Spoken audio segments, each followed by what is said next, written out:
to welcome you to our October 24th, our regular council meeting. I'd like to call the meeting to order, please. First off, 2.1, the adoption of the minutes as listed from August 8th through to October 11th. Special council meeting, committee of the whole, regular council, and another special council meeting. So could I have a motion for that particular aspect, please? Councillor Holmes, Councillor Peak, thank you. All in favor? Motion's carried. Now, 2.2, we need a motion as listed there for approval of the public hearing record of October 11th. Councillor Carlson, thank you. Thank you. Seconded, please. Councillor Barkle, thank you. All in favor? Motion carries. None opposed. Thank you very much. Okay, resolution to adopt our agenda. Do we have any amendments? Yes, there's one late item. It's Canada 150 Fund, and the CAO will be speaking to that. There are no other changes. Under new business, we'll also talk reconsideration. Yes, also reconsideration of a DVP for Lakeshore Drive. That's under new business. Under new business, so 13.1. And if I could remind everyone to turn on their mics. Pulling towards you. Thank you. CAO's report. CAO's report. Could you give me No, the- or new item. I'm sorry. Go ahead. I just had a question. What did the, what went under new business and what is the, a number, the section? 13.1, and it'll just be possible reconsideration, DVP. Okay. All set. So could we have a motion to adopt the agenda as amended, please? Councillor Carlson, Councillor Booth, thank you. All in favor? It's carried. Okay, public and statutory hearings, a rescheduling. Turn this over to staff, please. Corporate Officer. Yes, there was a plan to have a public hearing tonight, but due to statutory requirements, we were unable to actually meet those requirements within the timelines of the community charter. There's very stringent guidelines regarding the number of days between notification and when the public hearing can occur. So we're recommending that council pass a resolution to reschedule that public hearing to Monday, November 14th. Thank you. Councillor Bring that Booth. resolution forward as written. Okay, thank you. Second, Councillor Carlson, thank you. All in favor? Carried, thank you.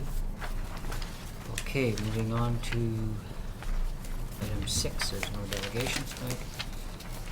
Okay, we have an opportunity for public commentary on any highlighted item in the agenda. Is there anybody from the audience which would like to address any of the items?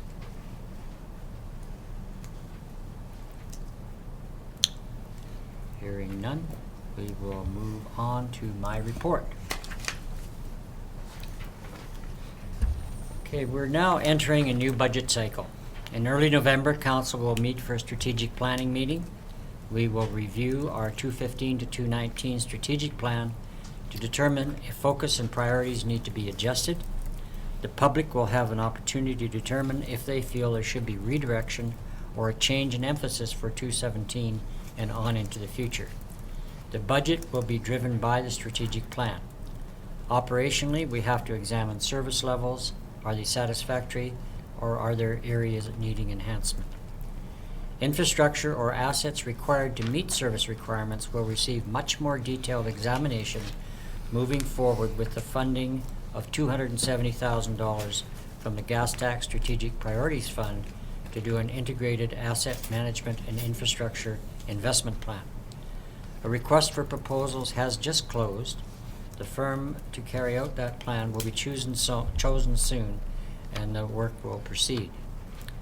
This work will initiate a change in the district's approach to investments in infrastructure and resource assets. An integrated approach is needed to replace the isolated decision-making on a case-by-case or year-by-year situation. It will provide a 20-year infrastructure plan. For example, to give an idea of the complexity we're dealing with, we in the District of Summerland have 145 kilometers of paved roads, 11 dams, 220 kilometers of water mains, 6,000 water services, 80 kilometers of sanitary sewer, 2,400 sanitary sewer services, 185 kilometers of electrical conductor, and that's just some of it. Strategic plans need to be considered carefully in order to build budgets that will ensure service levels the community needs, plus a strong base on which to grow and prosper. Another entirely different note, I would like to congratulate the new chief of the Penticton Indian Band, Chad Aeneas, as chief to the Penticton Indian Band. Our council looks forward to working with him. In addition, we'd like to thank past chief Jonathan Kruger for our close relationship. It was indeed a pleasure working with him. And a final note here, this is our chief financial officer's last council meeting. So Laurie, we'd like to thank you very much for your service as our Director of Finance. And it's been a great pleasure to work with you, and we wish you a wonderful retirement. Well, thank you, Mr. Mayor. I saw you early this morning and you were smiling then, so thank you very much. CAO. My report's a little longer than at times. I've got a number of things just to update council on. I too wanted to mention that it was Laurie Coates' last council meeting. Her actual retirement date is Friday, November the 4th, but this is her last scheduled council meeting. I can't stress how much I personally will miss working with Laurie. We've had a lot of opportunity to go back and forth on a number of issues that we've been facing and collaborate on working on getting an outcome. So I also would like to thank you for the time here at the District of Summerland. Secondly, on Friday I attended a workshop with the Auditor General of Local Government, the AGLG. It was a planning workshop that's paid for by the AGLG office to take a number of CAOs and senior staff from various municipalities. I think there was probably about 20 of us there.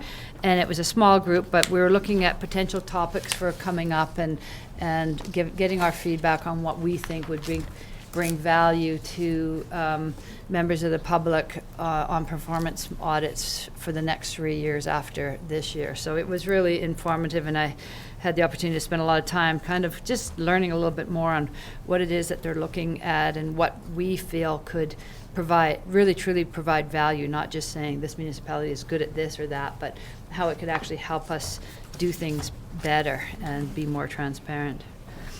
Just a reminder, council probably won't forget, but we're having 2 information sessions for the water shutoff this week. One's tomorrow night and one is Thursday night. Same workshop or same information session both nights. Just trying to get availability for as many people as possible. We're putting together a session that we're hoping will be as open and as formative as possible, just trying to get the information out there, and then it'll be followed up as we move closer into after the new year into some actual open houses and question and answer type of. This is really to talk about the information. It's not as much as incoming questions, although we'll have an opportunity for people to submit their questions as well. And there'll be a number of us doing some presentations on that. At 7 o'clock tomorrow. It's just an update on the skate park. The committee's going to be meeting on November the 3rd. That's their next committee meeting. But we're still waiting to hear the results from the Canada 150 grant application. I did check in with them to find out. That was the infrastructure grant. I did check in, and they didn't have any more information on when it would be released. We're hoping certainly before the end of the year anyways. But it's kind of exciting. The committee will be rolling out the new logo and the merchandise that'll be for sale regarding the new logo at Light Up. So I'm sure that one of our councilors will probably talk a little bit more about that as we move forward. I was just talking about the Canada 150 grants. Last week, we got notification that one of the Canada 150 grants that has been out there through the Heritage branch was closing. The big grant, over 50,000, the deadline had come and gone, but there was a small one still out there for under 50,000. So there's two things that happened. The Chamber of Commerce, of which we have 2 representatives here today, they did put an application in asking for funding to support the outdoor skating rink that we had talked about before in the park, and all the costs that go along with potentially doing that. But because we couldn't bring it to council for endorsement before the deadline on Friday, we provided a letter of support based on previous discussions that the District of Summerland would support that application or that idea that they were submitting. So it's not a financial support, it's support because it would actually be on our property. There'd be lots more to talk about if they're successful. But along with that, we recognize that there was a misunderstanding on the deadline dates, and the districts wanted to get one more application in. This is not one that was limited by the number of applications. So staff, mainly Jeremy, put together a application to do with the lights that the district supplies during Light Up and making the Festival of Lights a bigger deal. Because next year, it's the 30th anniversary of Light Up. This year, we're really struggling trying to get more lights and more oomph behind it, because we recognize and getting some feedback from the chamber that we need to do that. We'll be limited in funding this year, but we did put a proposal together, and if council does support this, we should get a resolution just actually stating that council supports that application that went to Canada 150, just for on record. It was submitted on Friday, but then we do need something for it to be legitimized that you actually support it. So Jeremy, what was the total of the total dollar of the application? Yeah, the total ask was $12,000. And what would be the district's, was there any portion that would be ours? Not beyond what was already budgeted. Right. So there'd be $12,000 towards this, the basically Festival of Lights, which is Light Up, enhanced Light Up. So do you want to add that, a resolution to that effect?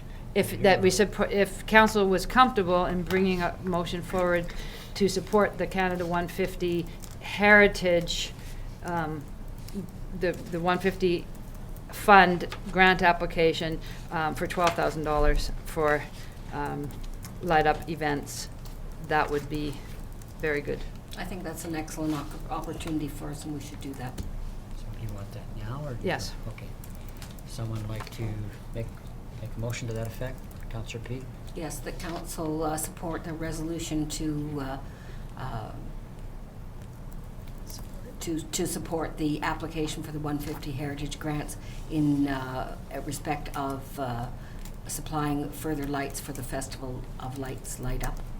Do you need an amount in there? No, About the 12,000, no. okay. Thank you. Or something there. Yeah. It's okay. And I apologize, oh, sorry, I shouldn't speak. You That's go okay. ahead. Go ahead. Seconder, please. Councillor Trainer, thank you. Any further discussion? Councillor Holmes? Is the reason we're having this motion is because it's the municipality's partnering in it? I noticed the Legion put a grant in which the mayor wrote a letter of support for, so that never came to us. That's right, and we're not asking for a resolution for the one for the chamber either, because we've already written it, but because we wrote this one, it wouldn't be, we would just need, because it's a municipal one, we need a resolution. Okay, thanks for clarification. Anybody else? Okay, all in favor? Thank you. Motion carries. And then we did get a letter of support from the chamber and from The waiver. Rotary. And the Rotary for that application as well. So, okay, and so on that note of grants, we do, as I've said before, it's a busy time right now. We've got the solar one and the housing strategy this week that's due by Friday. We've got the November 23rd is the Clean White Water Wastewater Fund for the flume intake. That's November 23rd. That Works and Utilities working out. Just today, we got notification from the Ministry of Community Development that the planning grants are back in business, which is typically a really important program for us, and it hasn't been for the last year. So that's grants up to $10,000 that help you just with your planning. So we'll have to have a look at those ones. And lastly, two more things, sorry. Over the next 3 weeks, we'll be scheduling a public open house to talk about water, sewer, and electrical rates based on the rates that were set in last year's financial plan, just to roll that out, get some public input on that. So there'll be more to come on that over the next couple of weeks. And very lastly, walking here today, I noticed that our banners, our Remembrance Day banners were up. And every time I see those, I think that Summerland has an amazing program with those Remembrance Day banners, and that everybody should make time to have a look at them. Thank you. Thank you very much. Actually, I'd like to add something to the CAO's report. I'd like to congratulate our CAO and the staff for their very aggressive stance looking for funding and looking at the programs that are available to us. I think they're doing an outstanding job, and we've already seen some evidence of that recently. And our CAO and staff seem to have a real knack for writing these applications and really having some results. So thank you very much. So next, we're looking at 10.1, the correspondence. Is there any of the correspondence that anybody would like to bring forward? Councillor Holmes. I would just like to pull out the Legion's request for support. I'm just really happy that of the Canada 150 grants available, that the Legion stepped up to submit a grant for Canada Day itself next year, because it will be quite a special day, and I really like that they've put the focus on diversity. So I think that's I'm really pleased that the Legion is doing that. Yeah, excellent. Anything else that anybody wants to bring forward? Okay, could we have a motion, please, to accept the correspondence? Councillor Holmes, Councillor Carlson, thank you. All in favor? Motion carries, none opposed. Thank you very much. Okay. Where are we here? Guess we're at 11.1. Mr. McIntosh. Thank you, Mr. Mayor. First application, or I guess the only application from Development Services tonight, is for a development variance permit at 5815 Truffrey Place. This is the new road down at the corner of Highway 97 and Johnson Street in Trout Creek. This property was rezoned in 2015 to RSD1 to allow a 19-lot subdivision. The property owner has subdivided off 6 lots already, which are on the right-hand side of your screen. These 6 lots in here have been subdivided already, and we now have an application to do the remaining 13 lots. With the final design, there are some variances to accommodate the road and the lots that are proposed there. There's essentially 3 variances. The most significant is a reduction in the setback along Highway 97. Our zoning bylaw requires a minimum setback from the highway of 15 meters, which is 50 feet. And the developer in this case is requesting that be reduced down to what a normal RSD 2 actually setback would be at 7.5 meters. And the reasoning for that is there's already a fairly large concrete wall, sound abatement wall in this location, and it certainly limits the building envelopes if the 15-meter setback is enforced in that area. We have talked to the Ministry of Highways. Their setback requirement in these situations is only 4.5, which is significantly less than our 15. So that's the first variance, and that would apply to these 3 lots that are adjacent to Highway 97. The second variance is a slight reduction in lot depth for Lot 6, Lot 12, and Lot 13. And the minimum depth required in the zone is 30 meters, and because of the geometry of the cul-de-sac, the one is being varied down to 28.7, so a meter, 0.3 reduction. Another one, Lot 12, is 28 meters, which is a 2-meter reduction. And the third is Lot 13, which is a 0.6 of a meter reduction, down from 30 meters. And then the final variance that's being requested is an oblong, elongated cul-de-sac, essentially. This elongated cul-de-sac, the bulb is actually being pulled a bit further down than the minimum that our bylaw requires. So it's essentially larger than the minimum. And that is to allow greater frontage along these lots here, which provides better access to the lots and more room to put the shallow underground utilities in those locations. So essentially, there's, again, the 3 variances are, the most significant is the reduction of the Highway 97 setback from 15 meters to 7.5, reduction in lot depth for lots 6, 12, and 13 from 0.6 meters on one up to a maximum of 2 meters on another, and then allowing this elongated cul-de-sac. And that's my report. Okay. Oh, Thank and you. one other thing I should mention is the developer has offered to construct a fence from the end of the sound abatement wall down to the beginning of Treffry Place to control access from Treffry, so the access to the lots would be from the new street and the new cul-de-sacs, and there would be no access to these lots from Johnson Street, mostly due to its proximity to the intersection of Highway 97. So as the developer has offered that up and suggested that they're going to construct that, we have added that as a condition to the approval of the variance permit. Okay. Thank you. Council, questions of Mr. McIntosh? Councilor Peak? Mr. McIntosh, could you just repeat the setback that the Minister of Highways, or the Ministry of Highways requires? The Ministry of Highways only requires 4.5 meters. Thank you, that was very interesting. And I certainly think the fence behind the properties is an excellent idea. You don't want people doing back driveways that go onto such a busy road as Johnson. So I think that's a good one. Anybody else? Councilor Booth? If the development variance permit 3, the third one about elongating the bulb of the cul-de-sac, if that request wasn't there for that variance, would it mean that the second variance wouldn't be required? Mr. Mayor, not really. The lot 6 is the one that has one of the variances, and that the lot depth, because of this geometry, wouldn't be affected if you pulled the cul-de-sac bulb back. Okay. Lot 12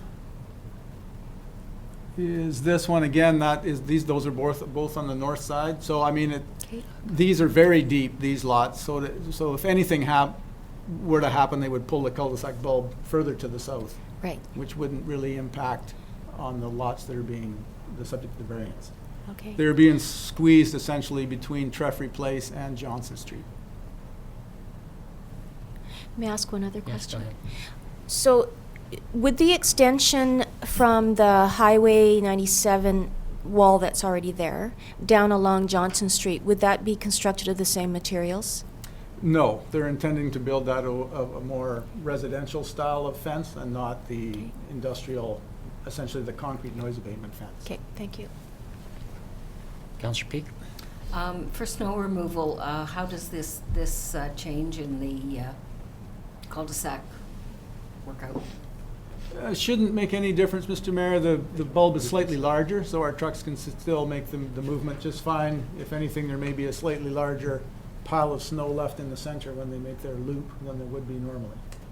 We don't plow Truck Creek anyway, do we? It doesn't snow in Trout Creek. Not a remark from our table. Okay, anything else? I'd like someone to bring a motion forward, please. Councilor Carlson? I will move 11.1 as presented. Thank you. Councilor Peak, seconded? Second. Thank you. Any further discussion? No? All in favor? Thank you. Motion carries. None opposed. Thank you very much. Okay, 12.1. Mr. Johnson. All right. Good evening, Mr. Mayor.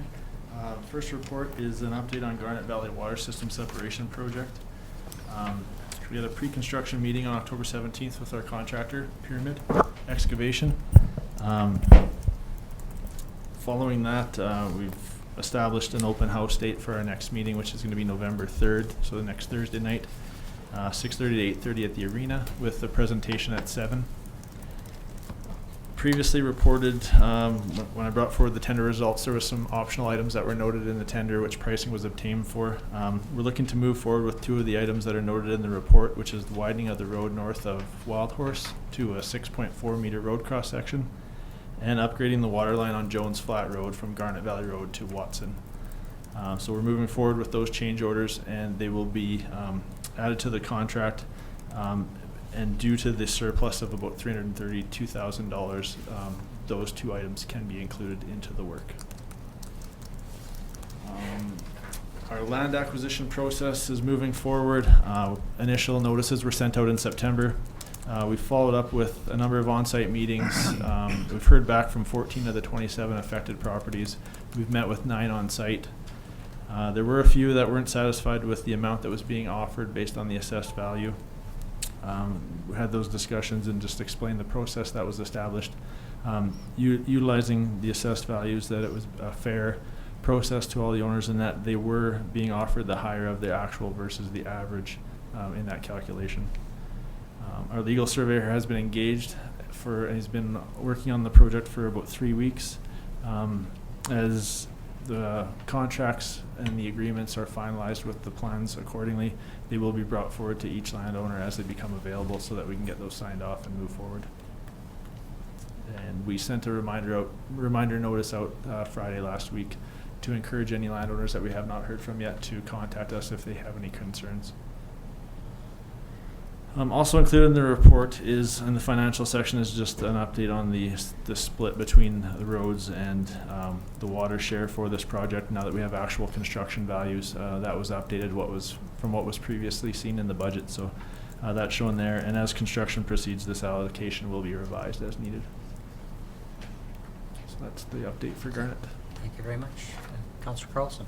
Just a question regarding fences. If there's properties that will be impacted and their fence removed, what happens to that? Does the district have to put those back in? It will be reestablished as part of the project. Anybody else? Councillor Barkle. Is there going to be any work done this year? Yes, the contractor is looking to mob equipment to site this week, and possibly start construction or start digging the first week of November. Currently, it looks like we're going to be starting on the south end of the project in the Jones Flat area, but we're still waiting for confirmation from the contractor on that. Okay, Councillor Peak. Yeah, I did have a discussion with Mr. Johnson, so I don't have my series of questions were already answered. I'm pleased to have an update, and I'm interested in the fact that we are sending reminder notices to people, so if they have comments they want to make, they have an opportunity to still get them in there. Okay. Thank you. So would someone like to bring a motion forward, please? Councillor Carlson. I'll move 12.1 as presented. Thank you. Seconder, Councillor Peak. Yes. Okay, all in favor? Okay, motion carried and opposed. Thank you very much. 12.2, Mr. Johnson. So this report is to bring forward to council some information on our PCB transformer upgrades that we're currently working on. This is a process that was started back in 2012, and it was to remove any transformers out of our system that have a PCB content greater than 2 parts per million. We're looking to expedite the process on the transformers that are deemed hazardous, which is above 50 parts per million. The reason for doing this is that there's limitations in our existing storage shed for the hazardous material, which is for those transformers that are over 50 parts per million.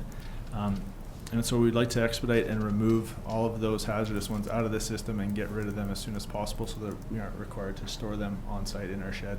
Typically, we'll remove them throughout the year store them in the shed, and then dispose of them once a year.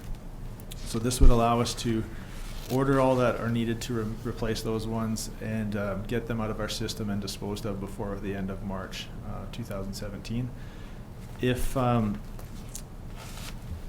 there are no issues with our order and we get them soon enough in 2016 and have time near the end of the year to get them done sooner, we could possibly complete them this year in 2016, which would require about $12,500 additional be allocated to that budget item for this year. If not, then it would be addressed in the 2017 financial plan. So we wanted to bring this forward to get the order of those transformers completed as soon as possible, and then move forward on the replacements as soon as we can as well, with the possibility of finishing this year, but possibly not until the early parts of 17. Good. Thank you very much. So we're looking at just receiving your report. There's no resolution other than this required, right? And Councillor Peak, did you have a question? Yeah, I did. How do we dispose of these? Through a contractor, yeah, we would hire them to come in and remove the ones out of the storage shed and dispose of them accordingly. Thank you. Okay, would someone like to bring that motion forward, please? Councillor Booth, thank you. Who else? Oh, Councillor Holmes, thank you very much. All in favor? Thank you. Carried. Thank you very much. 12.3, Mr. Johnson, Garnet Valley Reservoir.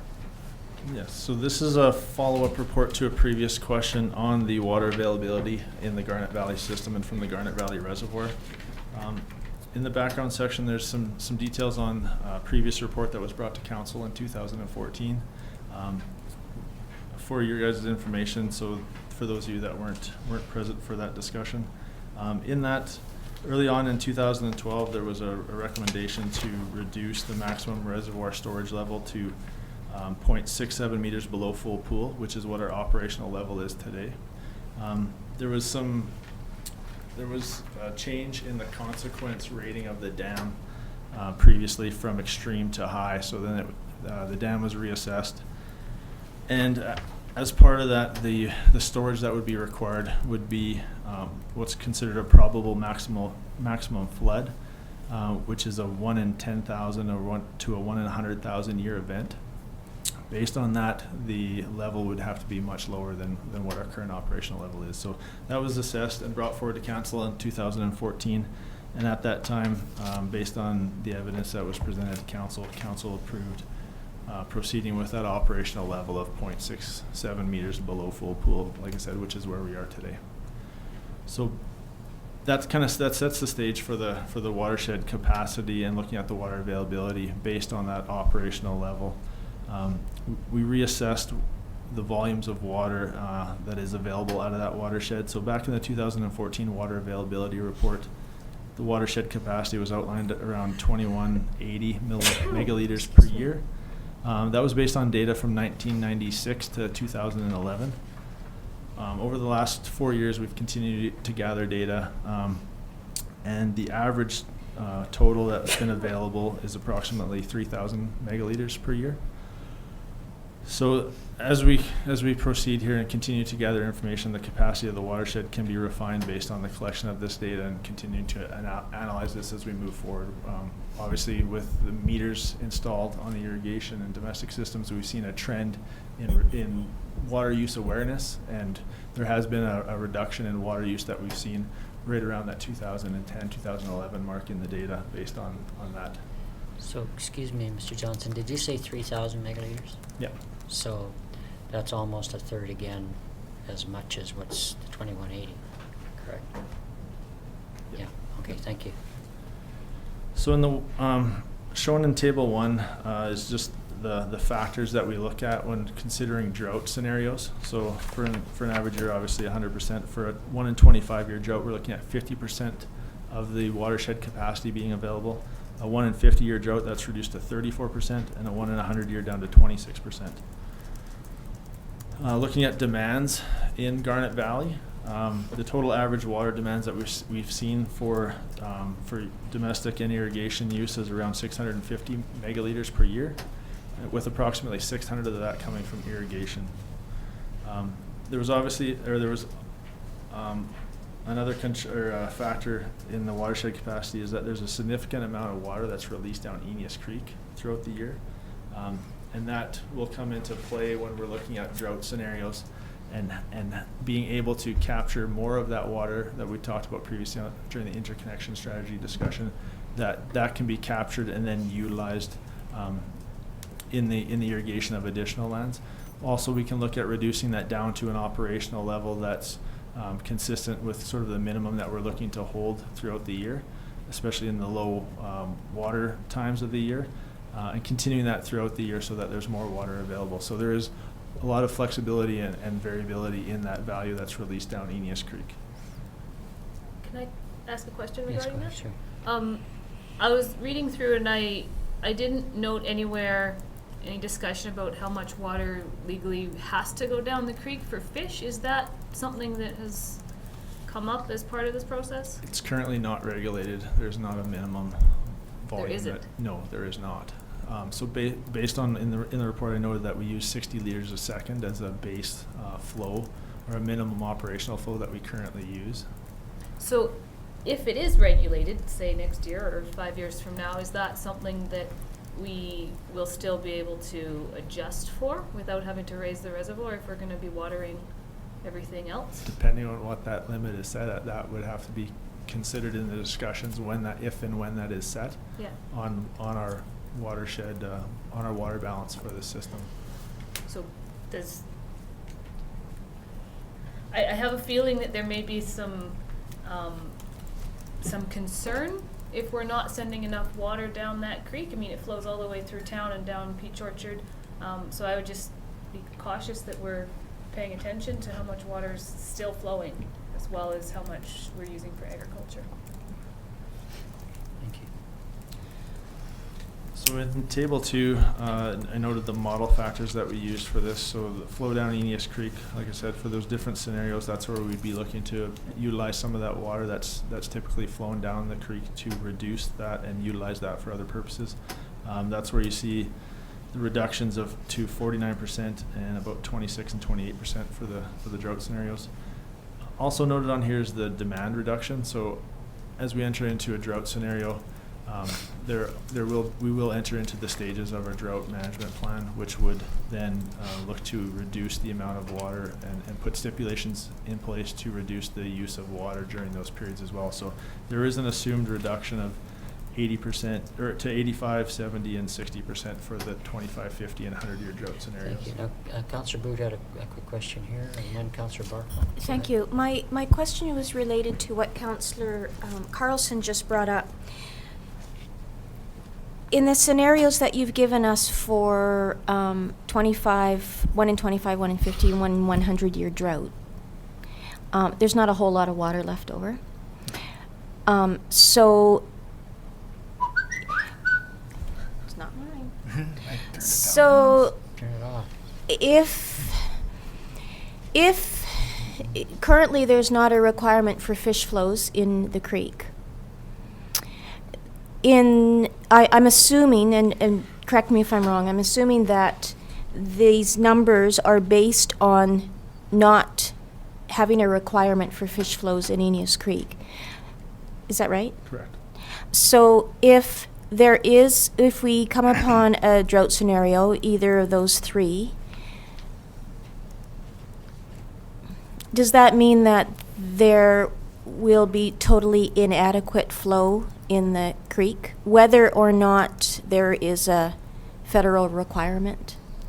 In the worst case scenario for the flow down the creek, because there is a difference it's in the 1 in 50-year drought scenario where we're still looking at sending about 16 liters a second down the creek, so about 25% of what currently is what we like to maintain in there at 60 liters a second.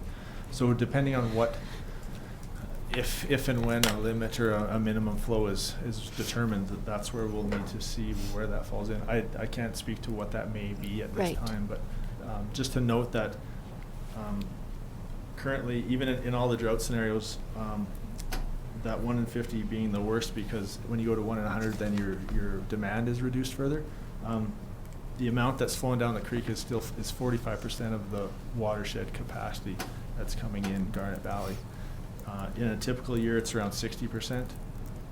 Same for 1 in 25 year, and it's 65%, and 1 in 100. So still approximately half of the water that comes into that watershed we're putting down the creek. So I don't, like I said, when it comes to that time for that discussion, I guess we'll see where a limit would fall, but that's the numbers that we have to date. Okay. Okay, thanks. Councillor Barclay, you still have a question? Yeah, I had two questions. The first one is sort of similar to Councillor Boot in that, so the worst case scenario you did for the minimum street flows was 16 liters a second. Do you have any sort of a feel for what a normal standard might be? Can we anticipate what we would expect the federal requirements might be? I haven't looked into that Yeah, I at think this time. That is we're really in a possibly guesswork range here. It's not regulated, and depending on overall volumes, I'm sure it would be some sort of a ratio of the volume that's already going down. So, you know. I mean, that was a huge issue back. Oh, I know, but yeah. there's no way that you're going to have the same sort of volume requirements down in Nias Creek as there is in Trout Creek. No, of course. So, you know, I think you're really speculating in an area that at this point, I think we've been sort of assured that there's already a reasonable flow going to be going down from the watershed. So I think until we get to that point, we're not drying the creek up, is what Mr. Yeah, Johnson's correct. saying. That- So.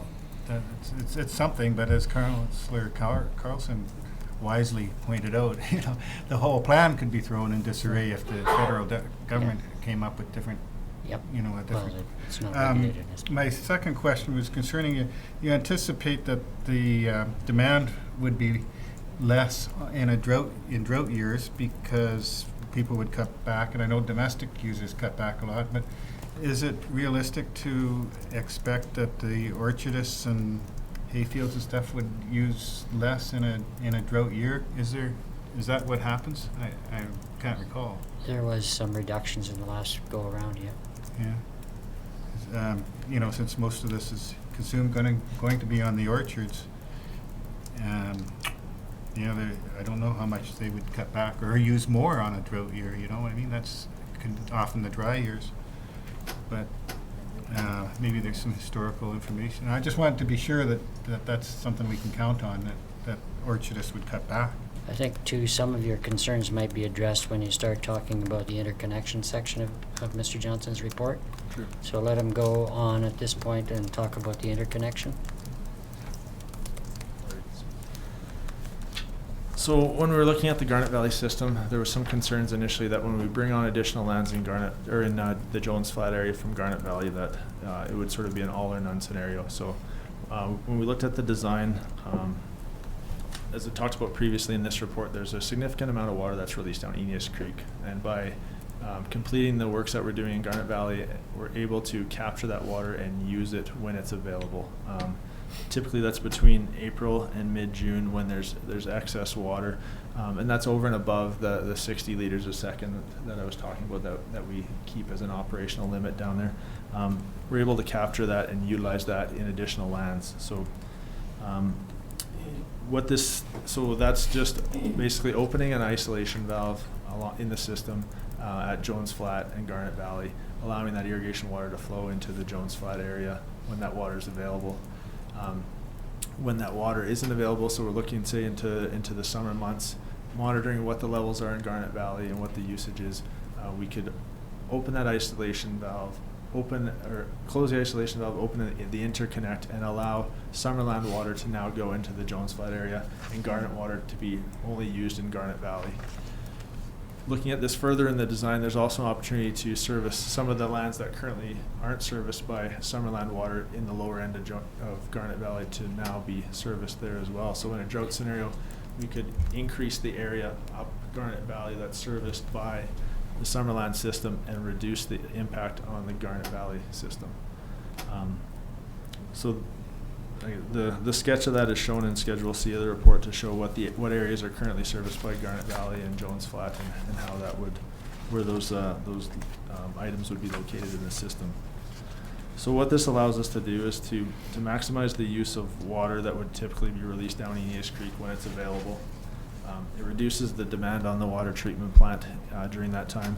But then there's improved reliability on the opposite scenario where we want to then service some of the Garnet Valley area with Summerland water.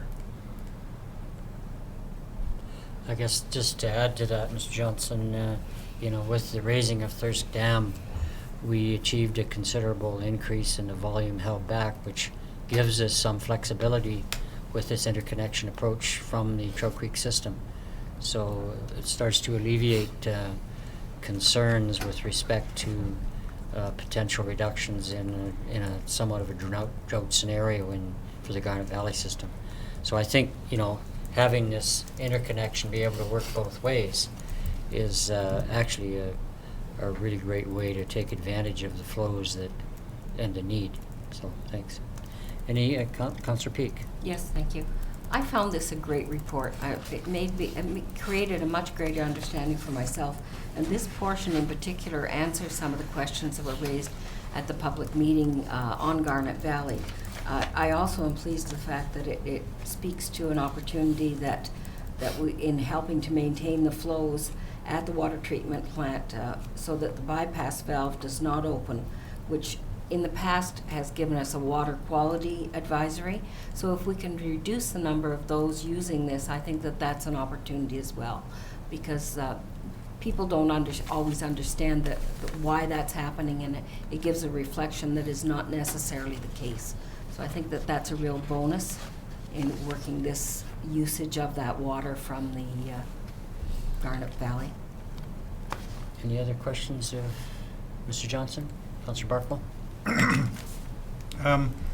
When I went through this table here to make sure I understood it, I was looking at, say, the 1 in 50-year drought. And if you go to, say, December available water, if I understand it, you've sort of helpfully highlighted in, I don't know what color it is, pink or whatever, storage required from Garnet, and so those are negative numbers. But then December 935, that's a positive number, so that's actually not required water from Garnet, isn't it? Correct. Yeah, so that one in January should be in blue? Yes. Yeah, okay, so I do understand it. Yeah, so typically, I guess, the other way to look at it is from in July, August, September, and then into October when irrigation is up until irrigation shutoff. Mhm. That's where we would look to utilize water. I guess turn off the Jones Flat area from the Garnet Valley system and utilize for there. Once irrigation goes off, then that's where we would allow the Garnet Valley water to then fill and surcharge and keep the system charged in Jones Flat, and take that through, say, from November all the way into mid-June of the following year, when we would possibly then look to close that off and have Garnet only service Garnet. So, but you're right, the positive numbers in that table should be blue where there is available water. So, and the second question, if I may, is we have here the available storage in megaliters. Now, how many acres is that going to be able to supply? And how does that relate to the acres being serviced? Or, I guess with this variable system you're setting up, it's a little bit of a hard question to answer. Yeah, I guess, so what the report looks at an average year and looks at these three scenarios and basically shows that we can service the required lands from Garnet Valley without looking at that interconnect scenario, just looking at what's available in the system and how much water is going down Eneas Creek. So that interconnect would help alleviate possibly the flow down Eneas Creek if needed, or could expand to other areas. So it isn't related back into acres that could be serviced. It's looking at what's being serviced in the usage and is that water available in a drought scenario. So if it's based on current usage, then this whole schedule shows us that we can sort of maintain where we are at. That's Yeah, what you're saying. in an average year, there's surplus of about 374 megaliters. Yeah. But in drought scenarios, that we're able to look at the variables in the system, being the flow down Eneas Creek, Yeah. and utilize that water. Yeah, actually, it's pretty cool. It Because is. we can move back and forth to take advantage of the system that we have in terms of the opportunities. Councillor Carlson? Related to the same thing, When I look at where the isolation valve is, as compared to where the water currently finishes, I guess my question is, for that 5 or 6 week period where it's always the biggest stress on the water treatment facility, we're not really adding that much more, like, it doesn't look like it's gonna change all that Sorry. much. Yeah, and that's just one that's the main isolation valve. We would also have inline valves further up the line. Oh, okay. Yeah, that would come, one on, sort of on either side of the pump station, so. Okay, so you can close it up further if you need Yeah, to come down. yeah, we can go up to about 1.8 kilometers up Garnet Valley with the Summerland system pressure. How Right. far was that again, sorry? About 1.8 kilometers. Okay. And still service, and still provide about 80 pounds of pressure in the system just based on the Garnet Valley, or the Summerland system going up Garnet Valley. Further, so further than it used to, or currently goes. Yes. But in the reverse, I guess I'm just wondering what, the whole point is try to relieve the system during that 5-week, 6-week period, right? Like, that was one of the main goals in making this new irrigation system, and so I just question if we're actually making a difference during that high demand time if we have to shut off the Garnet Valley to half of, or to a quarter of Garnet Valley. So anyways, I don't need an answer, I just put it out there. Yeah, thank you. Anybody else? Councillor Barkle.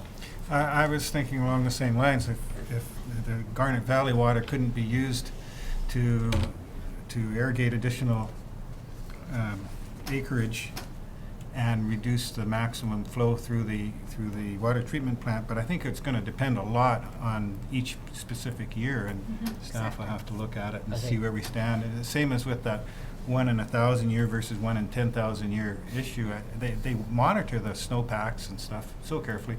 If there was any sort of a threat, I think we could just lower the dam in that particular year. Well, I think that's one thing you're trying, basically, hopefully not being able to do because, or have to do because of the compromising of the water quality, as the report indicates. Once you get down below, I think 2 meters, is it correct? Because you don't want to get down further than that.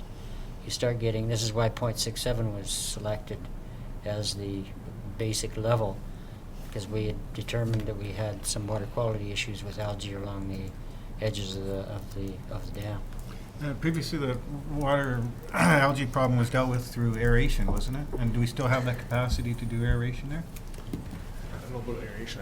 I'm not No, sure. I- Chlorination in the irrigation I system. don't though. think we've fed aeration. Yeah. In the dam itself, to turn the water over. I think so. Anyway, I think we should move along. Would someone like to bring a motion to receive forward, please? Councillor Peak, thank you. That the report on water availability Garnet Valley system submitted by the Director of Works and Utilities on October 11th, 2016 be received for information. Seconder, please.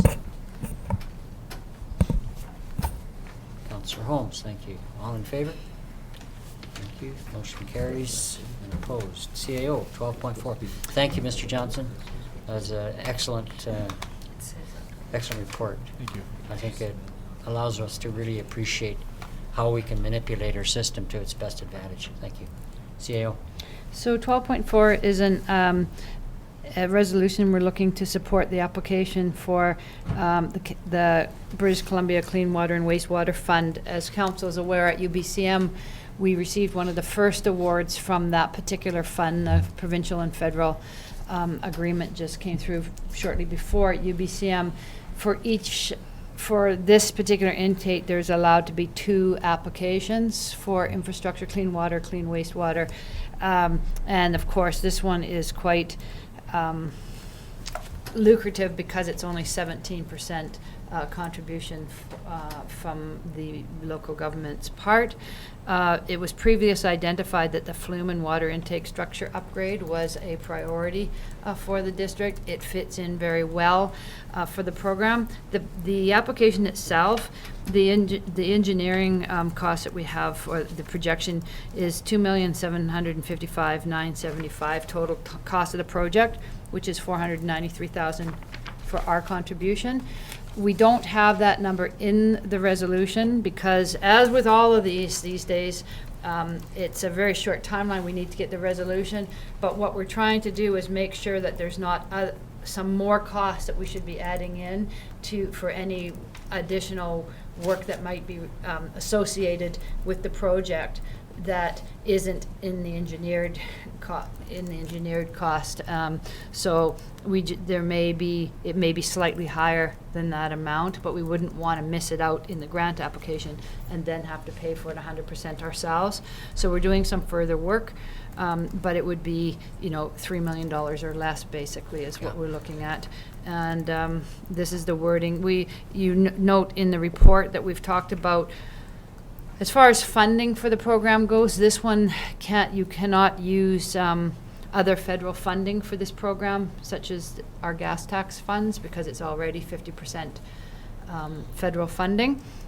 However, as it was recommended to us from the ministry, there's no reason why some of your other projects that you've funded through your general water reserve can't be used, that you can't use gas tax for those ones. So for example, the PRV 10 project, which is already funded for this year, we could use gas tax for that project and use those funds for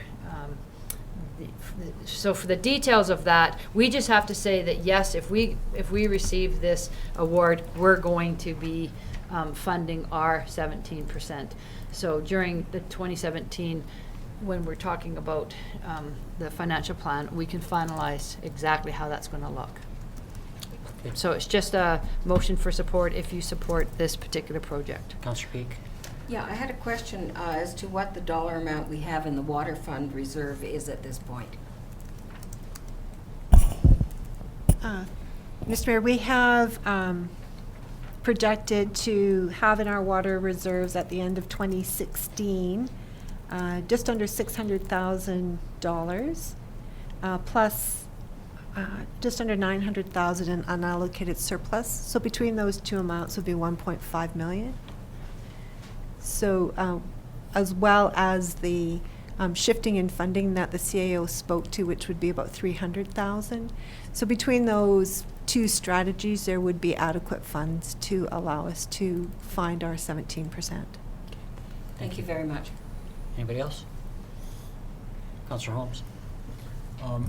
Yeah, to the CAO, what does it mean we're only allowed 2 applications through the program? That's for the whole life of the program? No, This intake of Per the intake, program.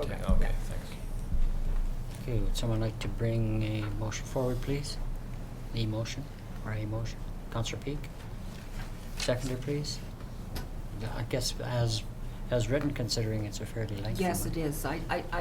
Sometimes I appreciate the fact we read them because people that are watching this on TV or people in the gallery have a better chance of understanding where we are in the program of the agenda. Be my guest. But I understand the Well, length of the reading. No, you can be my guest. Go ahead. No, I'm quite in agreement with this. Okay. Seconder, please. Councillor Booth, thank you. Any further discussion?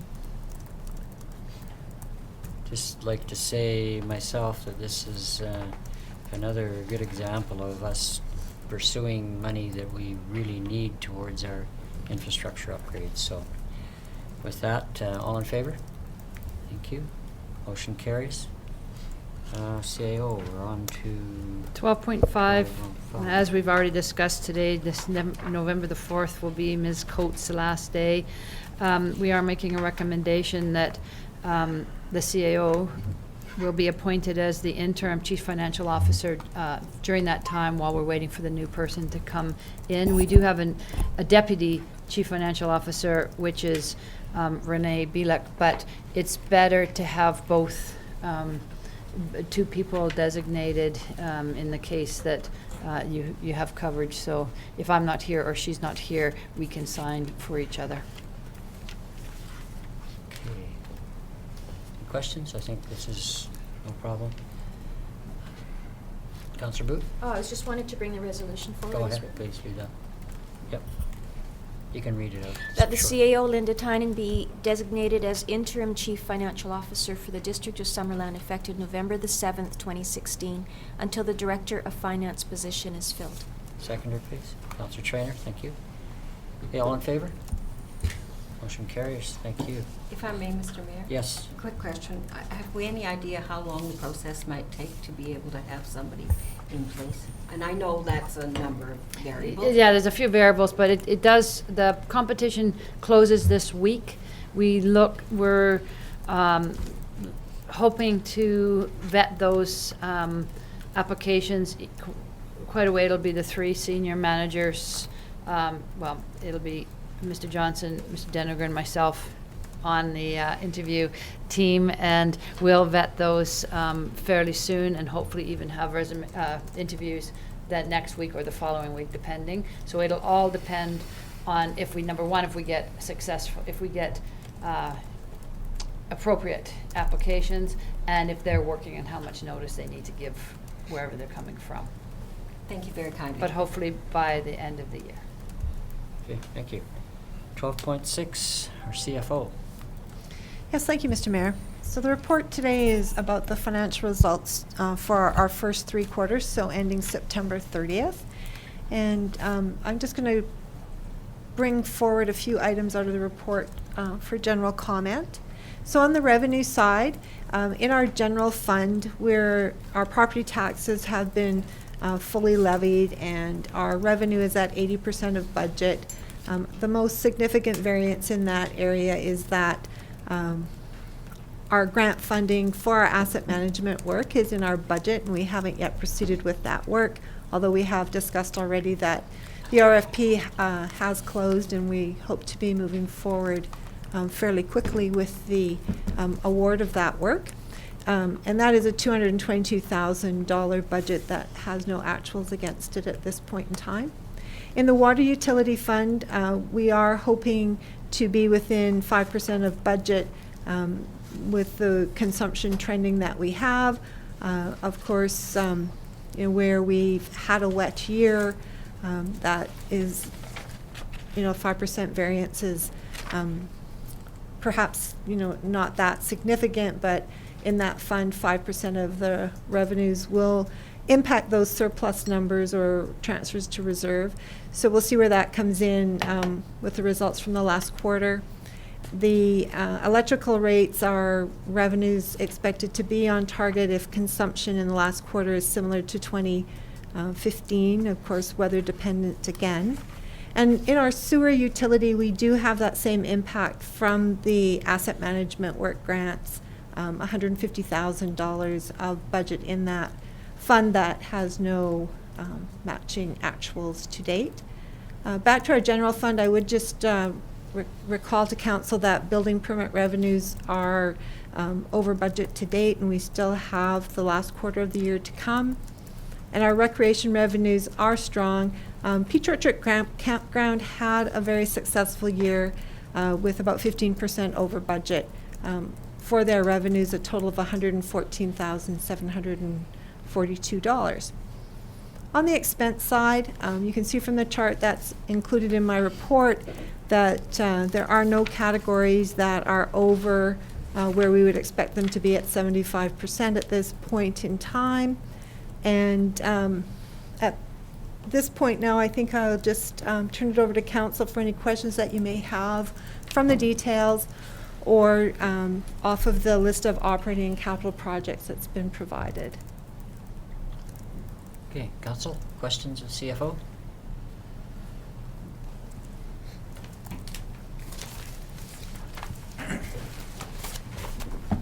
Okay, Councillor Peak. Yeah, in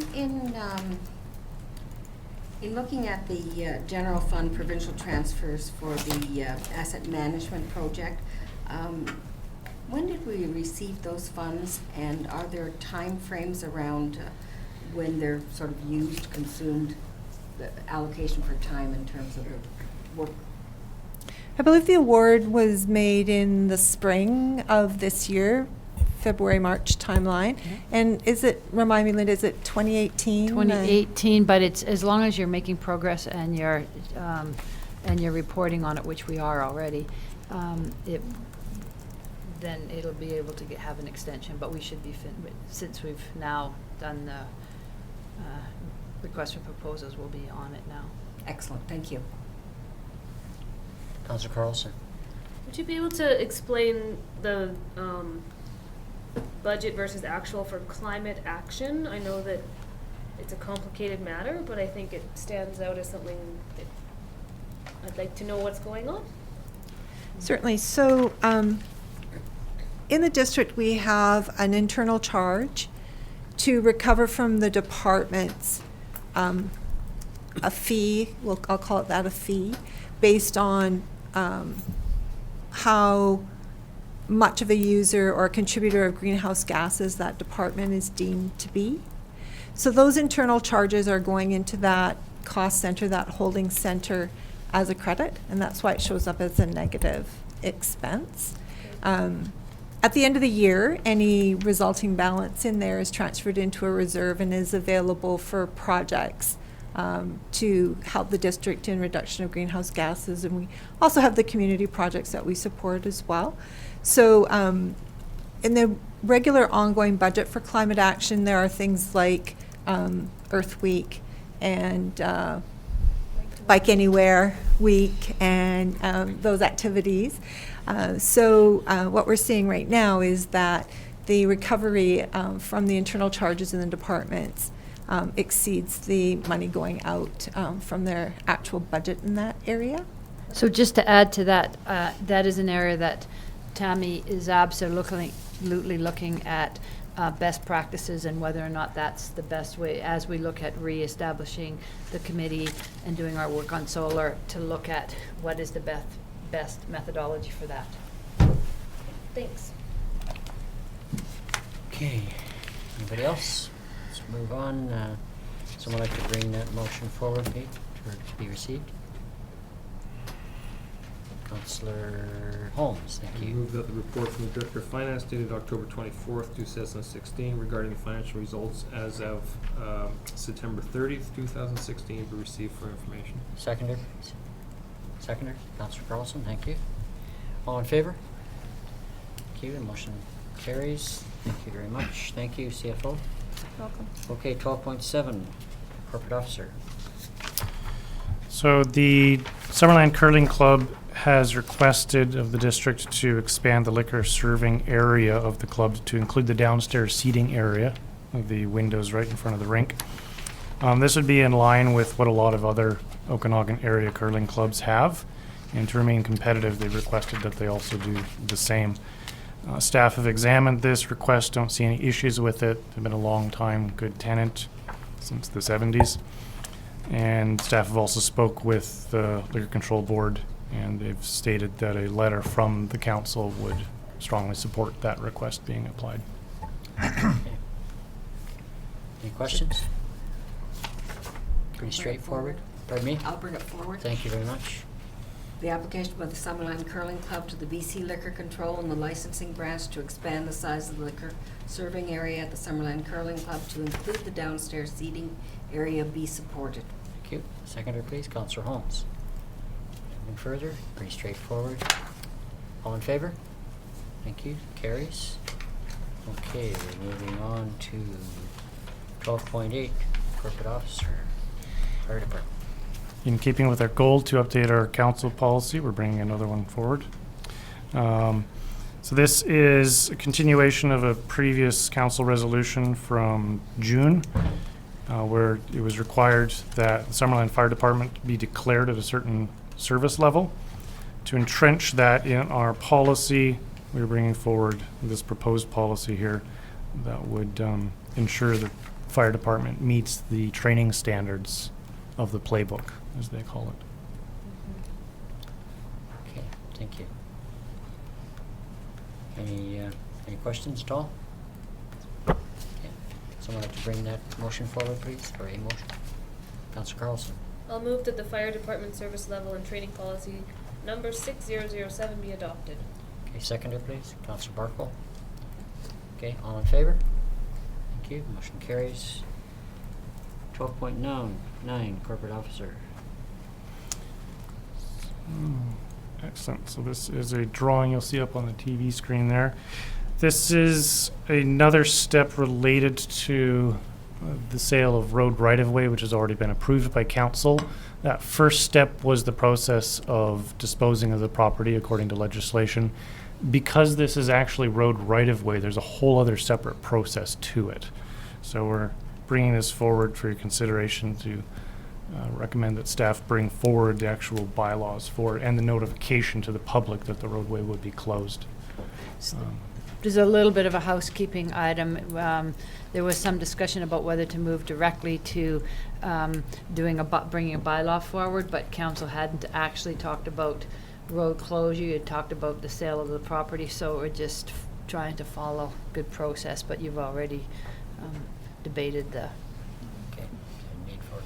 yeah. Councillor Holmes. I'll move as presented. Okay, thank you. Seconder, please. Councillor Peak. I have a question Oh, or I you have a have a- statement. Councillor. I'd like to say I Yeah. appreciate the transparency. This does make it transparent to the public that on the road closure. So I appreciate the extra step. It's good. Were you also seconding, I Councillor? am, I did Okay. say I would. Okay, thank you. Okay, all in favor? Carried, thank you. Okay, we're on to 12.10. Mr. Corporate Officer again. Mr. Mayor? Yes. I'll just recuse myself from this. I'm a board member of the organization asking for the letter. Okay.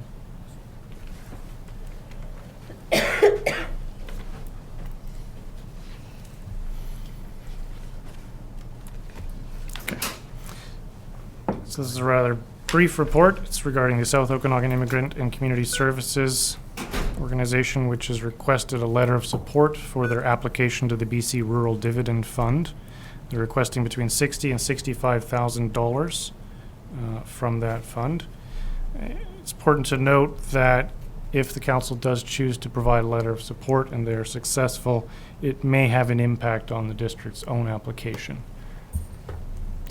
It's hard to The say. potential is that it could be. We have had confirmation from the program administrators at Rural Dividend Fund that they wouldn't be looking at regional totals. However, I think anytime you have multiple grant applications, that risk is there, but it's all, each one of them are So- have, Which one are you referring to? well, it's the Rural Yeah, I Dividend Fund. realize which So project, though. Solar. For Just solar- our solar one? project, yeah. Okay. Yeah. So, but it's probably a slight, it's probably, but the chances that one's going to bump the other one could be quite slight. Councillor Booth? Thank you, Mr. Mayor. So if I could through to Jeremy. I understand that this application is specifically to enhance services in Summerland. Did you hear that from the SOEX people? It doesn't say it in the letter, but I've kind of heard that anecdotally. And if that's not the case, then I would wonder why they would be applying to us rather than support from their own council in Penticton. Well, they're not applying for us. They're No, they're applying for support from us, though. support, and they'd probably want 20 support letters. But Penticton is not eligible They're too for big. the Rural Dividend Fund because they're too big.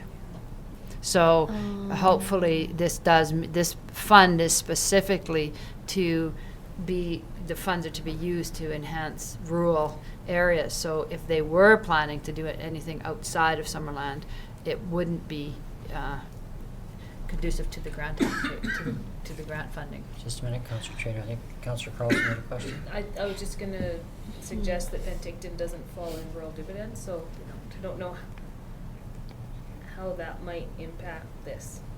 I think I think what we're answering, and we can certainly answer the letter, if council chooses to support it, you would write the letter of support and emphasize that it's, that you support the South Okanagan Immigration Community Services for the program in Summerland.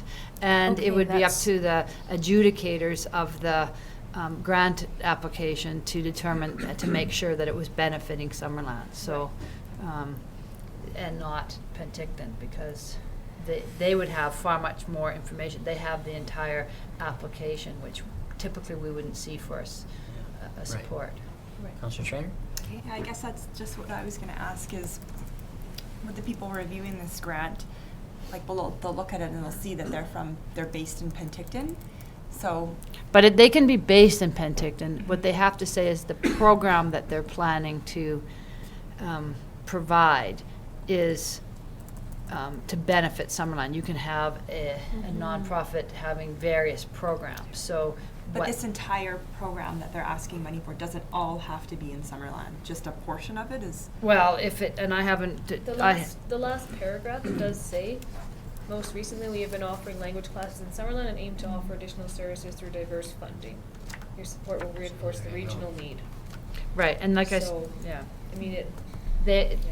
they would have to show in the application form that we're not the adjudicators of the program, so the adjudicators would have to be satisfied that the benefit will be to the community that they put, and in that application, it's quite lengthy as far as talking about who you're gonna benefit and why, and, I have one quick question. Go ahead. So would they be applying to Oliver for help as well, or do you think? this particular one is for a Is- program for Summerland. Okay, thanks.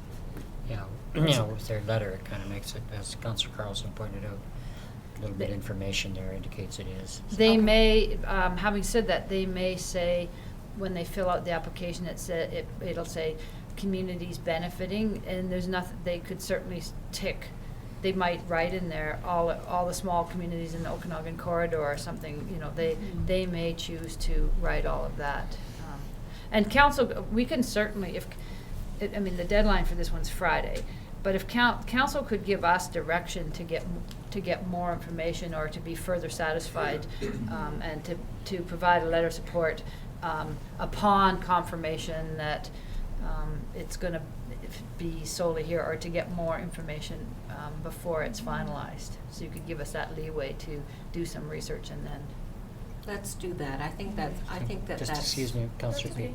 Councillor Carlson? Just to add to that, I think it would be useful to find out if other, like if Oliver, Soyuz, Caribbean, if they're actually included in this application as well. I think that it will then, like when I look at partnerships and trying to get things regionally, it makes sense that you wouldn't just ask one municipality to give support for something. And so I personally feel more comfortable if we're working along with these other outside of Penticton communities. A big component of the rural dividend fund are the support letters that you get, so one would hope. Councillor Peak, sorry. When I read this, I didn't necessarily think it was Summerland, so I think a little bit of clarification would provide some additional information on it for us in how we write the letter. Right. So do you want to gather a little So more information? your resolution may be that, that the District of Summerland provide support to blah, blah, blah, on the condition that staff clarifies the scope of the project and the benefits to the region and Summerland. Got that, Jeremy? Yep. Okay. Want to read that back then, once you finish taking? Just as it was, plus that statement there. Okay, good. Thanks. Okay, gotcha. That certainly shortens it up. Someone like to bring that one forward, please? Councillor Booth. As amended? Sure. Yes. Okay, seconder, please. Okay. It's not amended because it hasn't been put Well, forward yet. Jeremy has As the words. presented. He's got the verbiage. Yeah, Oh. can we get the verbiage from Yeah. Jeremy? When he's done. So let me get taper. So, that the District of Summerland Council provide a letter to South Okanagan Immigration and Community Services in support of their application for funding to the BC Rural Dividend Program on the condition that staff clarifies the scope of the project and the benefits to the Summerland community. Okay, I'm content with that. okay. Bringing that forward. Seconder? Did we have a I'll seconder? second it. Councillor Trainer, thank you. Okay, so that'll be done. All in favor? Thank you. Carries. Someone like, okay, you're gonna Thanks, get him, Seamus. Seamus? Thank you. Okay, 12.11. This one should be a little more straightforward. Sorry. Yes, this is, did I get the right group here? Okay, the Okanagan Similkameen Healthy Living Coalition, have I got the right group here? Yes. Got too many reports that look the same. They're requesting a letter of support for their application with the BC government's Grow Local program. And perhaps I should recuse myself because I sit on that board. Okay. So they're supporting funding from this Grow Local program for a series of 24 workshops that they're proposing for food security in the entire region. So simply another request. Yeah, thank you. Councillor Carlson. I will move that the District of Summerland provide a letter to the Okanagan Milkmeat Healthy Living Coalition in support of their application for funding to the BC Government Grow Local program. Okay. Seconder, Councillor Peak, thank you. All in favor? Motion carries, thank you very much. Okay, we're on to 13.1. We're just waiting for Tony to come back.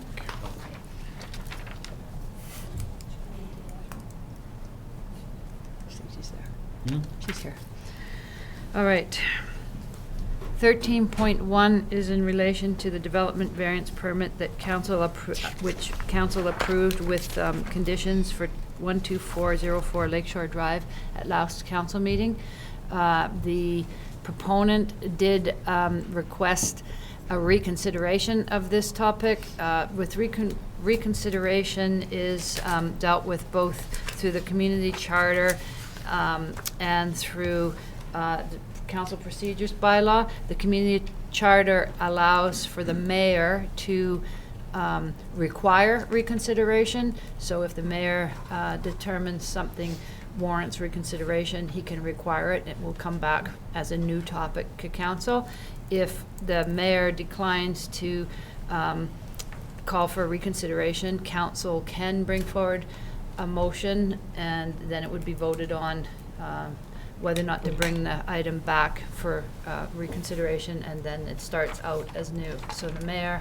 That would be a whole new application and starting from... That's right, it would be a new topic altogether. So we asked the mayor this afternoon if he was going to require reconsideration, in which case we were told no. Right. That council duly, in his opinion, duly debated the topic at last council meeting. And Yeah, I felt fair process was given. You know, we had a pretty good discussion around it, and DVP was granted with those conditions, and so I felt that it's within the realm to say no, as it had sufficient process in my mind. there was no, and just for clarity, there is no misinformation in the report. There could potentially, council may decide that there's other things they want to debate, but there's no misinformation. So if any councillor wants to bring it forward for reconsideration, you can debate it, or else we just move on to the next item. Councillor Holmes? Just when you say there was no misinformation, I guess what do you mean by that? Was there any information that was in error or anything omitted or No. anything that wasn't quite correct? There was no information that was omitted or in error. Incorrect. That was nothing incorrect. Okay. Okay, we're moving forward. Okay, move on to 14.1. Thank you, Council. This goes to the CAO. This one's just the zoning bylaw amendment that's been through first three readings, and it had to, after the public hearing, you did third reading, and then it needed to go for Minister of Transportation approval. It's here for adoption if desired. Okay, any questions at all? We're at that final stage, so we can move ahead. Somebody like to bring that motion forward, please? Councillor Peak. I'm pleased to bring forward the zoning bylaw amendment, water zoning regulation bylaw number 2016-028 to be adopted. Seconder? Councillor Boot, thank you very much. Okay, any further discussion or questions? Hearing none, okay, we're moving ahead. All in favor? Thank you, it's adopted. Thank you. 14.2, I think what we may do on future agendas, we may group all the bylaws that are for adoption. We may group them, and then we do it as one unless the council wants to pull any out. Yours too. This is also an adoption of permissive tax exemption 3 readings, and this is for final Okay, readings so of the 2 of either- them. Yeah, just one, it's just one resolution, right? You can do it together if you so desire. Okay. Someone like to bring those together through? Councillor Carlson? I will move that the 2017 permissive tax exemption bylaw number 2016-037 be adopted, and that permissive tax exemption 2017 places of worship bylaw 2016-038 be adopted. Thank you. Seconder, please. Councillor Peak? Okay. All in favor? Carried and opposed. Thank you very much. 14.3 This one goes to to Laura. CFO. Thank you, Mr. Mayor. Before you tonight, Council, you have a housekeeping amendment to the financial plan bylaw. This is, in essence, to record items that have already been before Council and resolutions that have been put in place to change items in the 2016 to 2020 financial plan. That bylaw was adopted on April the 28th, 2016. So any information that we've had before Council for consideration since that time and not included in the original is listed in the report tonight. There are 2 items in the report that are new numbers but not new information to Council. I'll just remind Council that every 5 years the interest rates are reset on the borrowings from the Municipal Finance Authority. So we can see that in Summerland's favor, we had an interest rate reset from 4.66% down to 1.75%. And there were amounts borrowed on that issue in both the water and the sewer funds. So savings in both of those funds over the original numbers in the 2016 to 2020 financial plan. Those borrowings will not mature until 2026, so there will be a further interest rate adjustment on them in 5 years from now. So I'm not going to go through all of the items in the report line by line, but if Council has any questions or needs to be refreshed on what any of them were, I'll leave it to them to ask. Questions? Councillor Barkle? When was the interest rate reset? Sort of what, or how much of the year does this savings on our debt represent? How much of the Like, year? was the When was it interest set? reset in June 30th or May 1st or? For, each issue, like MFA does their borrowing in the spring and the fall. So usually it's in April. I don't have the actual dates right in front of me, but it would have been reset for that particular payment. And it applies from that point forward. So when we are borrowing money in the fall issue, we would get our money now, and our first interest payment we have to make is in 6 months. So it's from whatever date the money was borrowed, the interest rate's reset from that point forward. So eight months out of the 12, is that what you're asking? Yes, I was just thinking of like next year we can anticipate something similar, but in savings from this interest rate reduction, I guess, and Yes. given that the proportions of interest and capital have gone down, but You can tell he's an accountant. Yes. Yes. yeah, it's That- it's going to be it's a good amount of money. It'll show up in budget discussions, because you'll see the actual amounts. That's right, and it, in the current bylaw, has been transferred to reserve. Okay.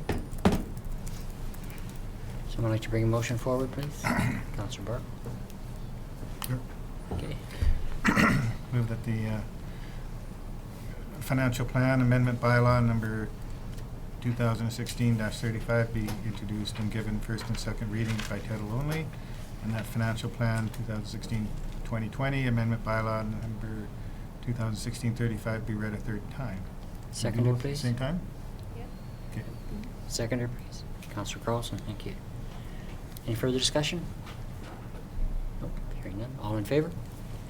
Carries, thank you. And opposed? Okay, we're on to councillor reports. Councillor Trainer. Okay.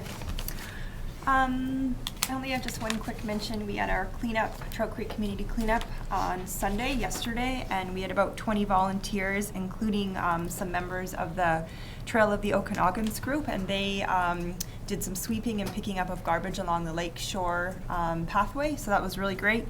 We got a total of 25 bags of garbage, which is down slightly from what we normally get. We still did the same amount of area, there's just a little bit less garbage. So I just wanted to thank all of the volunteers that came out, and I also wanted to thank the district for picking up the garbage this morning. So thank you. Councillor Barkle. And I'd just like to mention, although our CAO mentioned it as well, the Skateboard Park Fundraising Committee has chosen a design for a T-shirt and a logo. The T-shirts are going to be available for all the council members to buy at the Festival of Lights. They'll have a booth set up there, and I think you'll be able to play skateboarding games on video terminals, or we're working on that possibility. So let's hope it's not as cold as last year. They don't freeze, eh? Yeah. And yeah, I hope to see all of you wearing your shirts someday. So, Councillor Barkle, a quick question of you. Is there going to be any signage put up at the site? You know, It is final design, it's in production right now. Oh, it So is? Okay. it's just been a process in getting it right, but it's going up. Okay, good. Yay. Councillor Booth. October the 18th, I attended the Film and Conversation series at the Center Stage. This time it was about education and schooling. RDOS on the 20th. On Friday, I attended the opening of the correctional facility in Oliver. Pretty darn amazing facility. And then there's a couple of workshops coming up. They unfortunately are both on the same day. There's an IHA forum on working collectively to increase the health in our communities. So that's at all day in Vernon, and then all day in West Kelowna.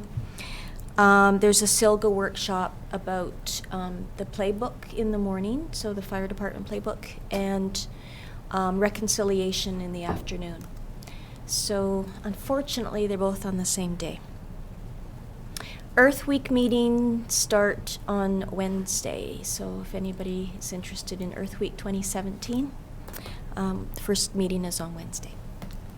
Thank you. Councillor Carlson. I just have two things related to my favorite topic, agriculture. The BC government is actually putting on an agriculture and seafood conference November 15th, I believe, in Kelowna. Registration is open for it. It looks like it's going to be really worthwhile. So I don't have the information, but I think you can probably look it up, BC Ministry of Agriculture. And the other is that last weekend I was in Orlando at the Produce Marketing Association's annual trade show. And it was a really good reminder of how important agriculture is in not only the US, but in the world. You go to these things and it just blows you out of the water. The money, the power, the food, the production, it's crazy. So I think that if anyone wants to talk about the food industry and the agricultural industry, I'd be happy to give you more information, because it's not just farmers anymore. It's a lot bigger than that. Councillor Holmes. No report. No report. What? Who's this guy? It's all right. It's a gift. Councillor Pete. Thank you, Mr. Mayor. I attended the Neighborhood Link fundraiser, and they had the Thursday night jazz band, rehearsal jazz band. 19 members played. It was an absolutely wonderful evening, and I want to congratulate Neighborhood Link on being able to make that happen. They had more people come than they had expected, and it was the acoustics in the drop-in center, the seniors drop-in center, were wonderful. I hadn't had that much music in that area. It was really well done. I also went to the Business After Business at Will Ann's home and studio, and that was an extremely nice evening, and I met people I hadn't met before, so that's always a good thing to be happening. Okay. Thank you. Okay, it's an opportunity for the public to comment. Is there any public? You're all officials, aren't you? Okay, any questions from the media? None? Susan? John? No? Okay, thank you very much. We have a motion for adjournment, please. Counselor Carlson, Counselor Peak, thank you. All in favor?